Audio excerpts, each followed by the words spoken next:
ನಮಸ್ಕಾರ.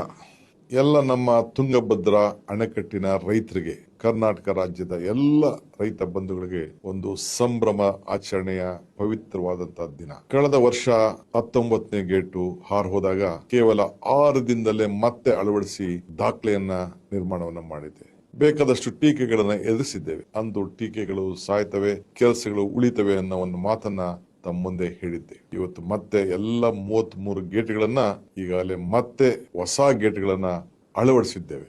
ಇದೇ 25ನೇ ತಾರೀಕು ಜೂನ್ ರಂದು ಕೇಂದ್ರ ಸಚಿವರಂತ CR ಪಾಟೀಲ್ ರವರು ಈ ಸಂಭ್ರಮ ಆಚರಣೆಯಲ್ಲಿ ಭಾಗವಹಿಸ್ತಾ ಇದ್ದಾರೆ. ನನ್ನ ಜೊತೆಯಲ್ಲಿ ತೆಲಂಗಾಣ ಮತ್ತು ಆಂಧ್ರ ಪ್ರದೇಶದ ಮುಖ್ಯಮಂತ್ರಿಗಳಂತ ಚಂದ್ರಬಾಬು ನಾಯ್ಡು ಅವರು ಮತ್ತು ರೇವಂತ್ ರೆಡ್ಡಿ ಅವರು ಕೂಡ ಭಾಗವಹಿಸ್ತಾ ಇದ್ದಾರೆ. ಭಾರತದ ನೀರಾವರಿ ಯೋಜನೆಯಲ್ಲಿ ಇದೊಂದು ಐತಿಹಾಸಿಕವಾದಂತ ಒಂದು ಅಧ್ಯಾಯ. ರೈತರ ಬದುಕನ್ನ ಹೊಸ ರೂಪವನ್ನ ಗಳಿಸಲಿಕ್ಕೆ ತಾವೆಲ್ಲ ಶುಭವನ್ನ ಕೋರಬೇಕು ಅಂತೇಳಿ ನಾನು ಪ್ರಾರ್ಥನೆ ಮಾಡ್ತಾ ಇದ್ದೇನೆ.